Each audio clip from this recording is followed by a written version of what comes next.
We're going to get on to this other story I mentioned about the NRL controversy, because there's another episode of politics and sport, a troublesome mix at the best of times, isn't it?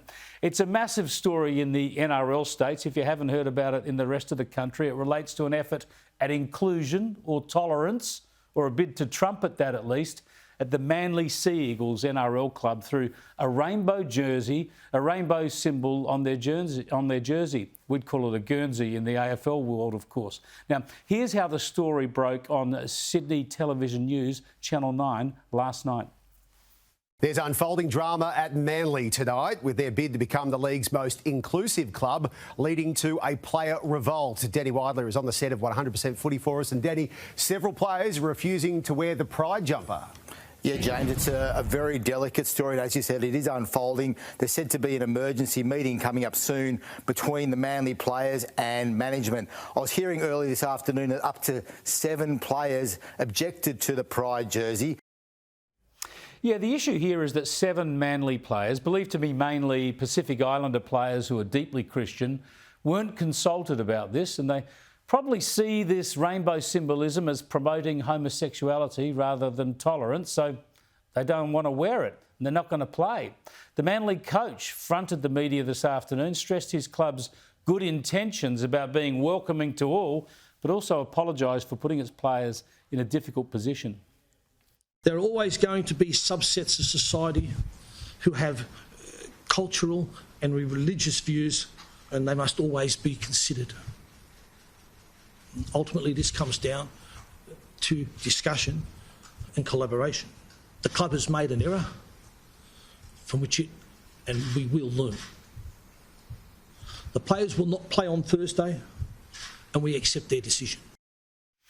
Yeah, so the game goes ahead. They wear the rainbow jersey. Without 7 players, I'll be struggling to field a team. This is a problem, isn't it? It's not new. The trouble is that the rainbow is sometimes used as a symbol to symbolise tolerance and inclusion and equality, but I suppose that some people see it used in the gay and lesbian Mardi Gras and others to ridicule religious conservatives. So some people, religious people, different faiths, can feel uncomfortable about being involved. Earlier this year in the AFLW, Haneen Zrika, a Muslim player with the Greater Western Sydney Giants, she skipped the game because she didn't want to wear the pride jumper. She wore some criticism but got official support, with the AFL's head of social policy, Tanya Hosh, declaring people of faith have rights as well. Yes, they do. Maybe the rainbow symbol isn't as inclusive as people would like to think, but then what could be wrong with sporting some colours on your jersey? By shunning it, are players displaying intolerance to gay people? Or are they just they're refusing, I suppose, to be dragooned into social politics? Maybe virtue signalling sometimes comes across as social bullying. Tolerance is all about taking all people as they are, after all. Let me bring in the unsuccessful Liberal candidate for Warringah, Katherine Deves. The Sea Eagles are her local team. Katherine, you're a Sea Eagles supporter. What have they done wrong here? Well, look, this is good evening, Chris. I mean, this is what happens when we allow fringe activists to get in and lobby a marketing department, bypassing any other stakeholders, players, the board, sponsors, and push their own agenda. I mean, we saw that Ian Roberts was involved in this, and he has been a mouthpiece for ACON's Pride in Sport, and that is the organisation that's seeking to replace sex with gender identity in the major sporting organisations. And we also, as Paul Gallen pointed out, this has overshadowed the fact that there was supposed to be a focus on women in league this week. So we've had these rainbow fringe activists come in and take over. But it's not rainbow fringe activists, it's the club deciding that they want to get involved in inclusion and the club deciding to spruik the rainbow symbol on their Guernsey. The trouble is they didn't talk to their players about it first. Surely the intention was okay. Well, this was the marketing department, and my understanding is, having spoken to someone who's been involved in these kinds of things, is generally everyone is consulted. There is a 1-year lead time usually to organise jerseys like this, but this was sprung on these players a week out from the game, and hasn't given players the option to be neutral.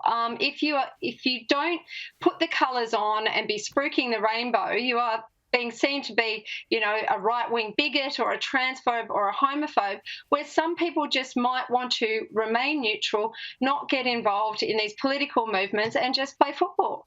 Yeah, I think that is the problem, people being dragooned into this stuff. You mentioned Ian Roberts, of course, a former Manly player himself and very well regarded for bravely coming out as a gay player while he was a professional NRL player. Here's what he said about this controversy today. We had the Indigenous round, we had women's rounds. That these are all things to be embraced and be celebrated. A Pride round is just that as well. Because this type of thing gets very emotional. I mean, as an older gay man, this is not unfamiliar. Yeah, so he's saying it sends out all the wrong messages now. But isn't that because they've stuffed this up? If you'd done it properly and spoken to your players beforehand, they're the ones who have to wear the symbol. Surely you don't get this sort of kerfuffle. Oh, absolutely. I mean, this is to do with freedom of belief, freedom of religion, and it should also be freedom from belief and freedom from religion. So, when you have people sitting there saying that the rainbow is just about inclusion and equality and diversity, I mean, it's just not, because now we are seeing these Pacific Islander players who are obviously men of faith, they are now being excluded. Their diversity is now reduced because you're not having these Pacific Nations players on the team on Thursday. So it's actually not inclusive of anyone who doesn't go along with this particular worldview. So I think the club has done the right thing. They've owned up to the fact that the consultation process wasn't adequate.